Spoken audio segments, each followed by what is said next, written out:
문 탕탕탕탕 이보셔! 안에 있는 거 다 압니다. 띵동 띵동 띵동. 셋을 동안 안 나오면 현관문 땁니다. 셋, 둘, 야들아 따라. 쩔걱쩔걱쩔걱. 좋아요. 맞아, 오늘 그리고 채권 추심 업체와 계약을 했습니다. 아, 네? 채권 추심 업체와 계약을 했는데요. 아, 근데 합법이래.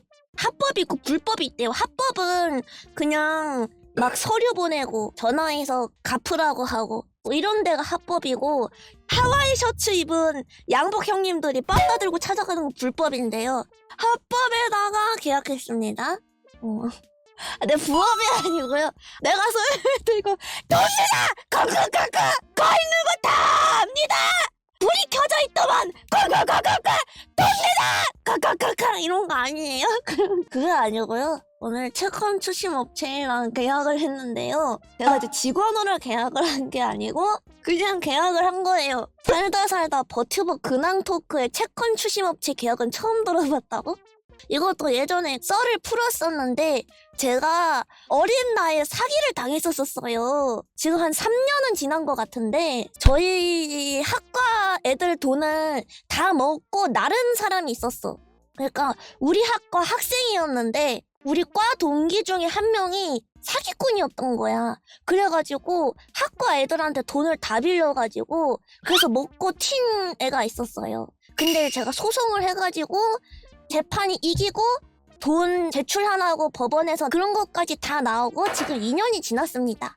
그래가지고 지금부터 채권 추심 업체에 맡기면은 연 이자가 12%를 내야 되거든?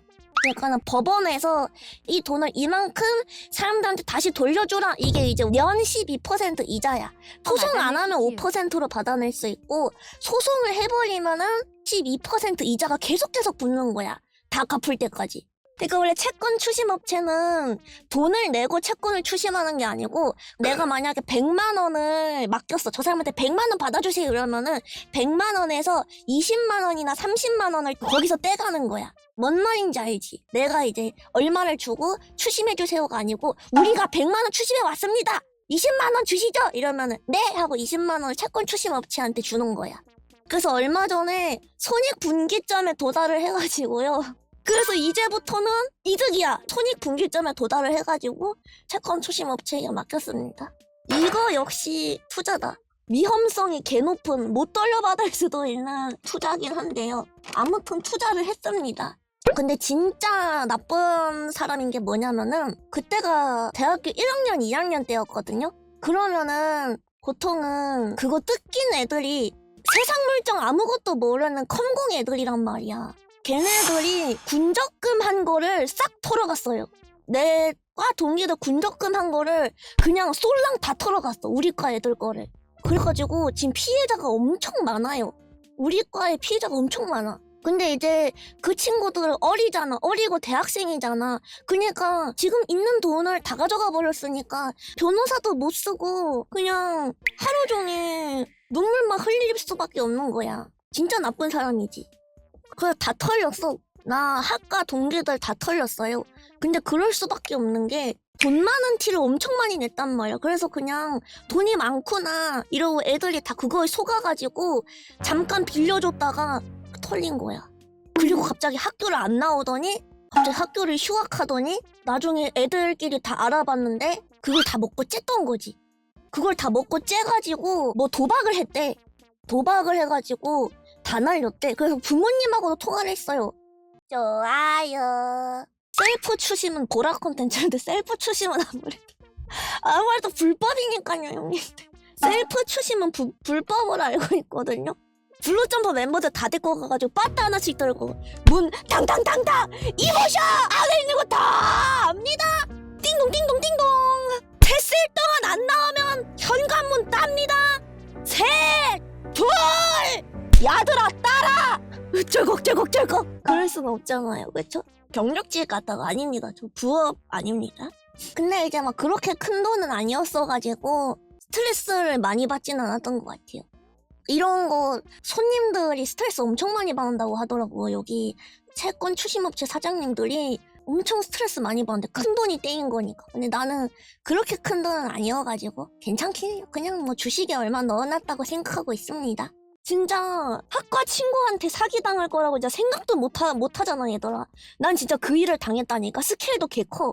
우리 학과 일을 다 뜯겼대 알고 봤더니. 그래서 피해자 카톡방이 있어요 실제로. 그래서 저는 이제 그날 이후로 절대 돈을 안 빌려줘요. 진짜 아무리 친해도 저는 돈을 안 빌려줍니다. 왜냐면 그 사건 이후로 인생의 깨달음을 얻었어. 좋아요. 근데 이게 내가 이런 사기를 안 당했었다면은 몰랐을 거야. 아, 이런 사기가 있구나 하고. 이게 다 경험치라니까요? 이게 다 경험치여가지고 나는 진짜 사기를 21살인가 22살에 당했었거든. 근데 난 진짜 그 나이에 사기 당해본 게 진짜 인생 최고의 경험이었던 것 같아. 인생 진짜 싸게 배웠다. 그 나이에는 돈도 얼마 없잖아. 그러니까는 큰 돈도 아니었는데 그냥 진짜 인생 싸게 배웠다 같은 느낌?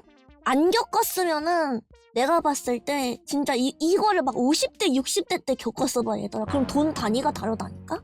그때는 이제 억 단위라니까요. 몇 억 친구한테 빌려줬다가 못 받았다고 생각해봐. 그리고 내가 나이가 많으니까 친구들도 이제 노동해서 돈을 못 벌잖아. 사기를 친 사람도. 그러니까 돈 돌려받기도 더 어려울 거였던 거지. 난 진짜 사기 빨리 당해봐서 너무 다행이라고 생각해. 앞으로 돈 빌려줄 때 차용증이나 계약서 작성으로 빌려줘야겠다. 저는 심지어 차용증과 계약서를 작성을 했었어요. 차용증이랑 계약서를 작성을 하면은 재판 때 편한 거는 맞지만 못 돌려받는 거는 똑같아. 계약서를 써도 못 돌려받을 수 있어. 저도 계약서를 썼는데요. 그냥 아예 안 빌려주는 게 진짜 무조건 답인 것 같아. 그리고 맞아, 빌려줄 때는 서서 빌려주고 받을 때는 엎드려서 받는다니까? 언제 돈 주세요? 이러고 내가 계속 연락해야 돼. 그것도 이제 너무 자주 연락하고 막 밤 시간에 연락하고 이런 불법이래. 이 법이 그렇대 얘들아. 맞아, 그렇게 해야 돼. 제가 감히 사기꾼님에게 돈 달라고 연락을 드리는 것에 대해서 허락을 받는 것에 대해서 허락을 받아도 될까요? 이렇게 보내야 돼 진짜로. 내가 돈을 빌려줘가 안 갚은 거는 저 자신인데 보낼 때 제가 혹시 감히 사기꾼님에게 돈을 갚아도 되냐고 여쭤보는 것에 대해서 물어보는 것에 대해서 동의를 구해도 괜찮을까 여쭤봐도 괜찮을까요? 진짜 이렇게 해야 된다니까. 절대 돈은 빌려주지 마세요 형님. 진짜 계약서를 써도 돈은 절대 빌려주지 마세요. 뭐야 벌써 방종이네. 혼잣말을 해. 채권 추심 사장님이랑 전화해요. 과연 농지의 떼인 돈은 받을 수 있을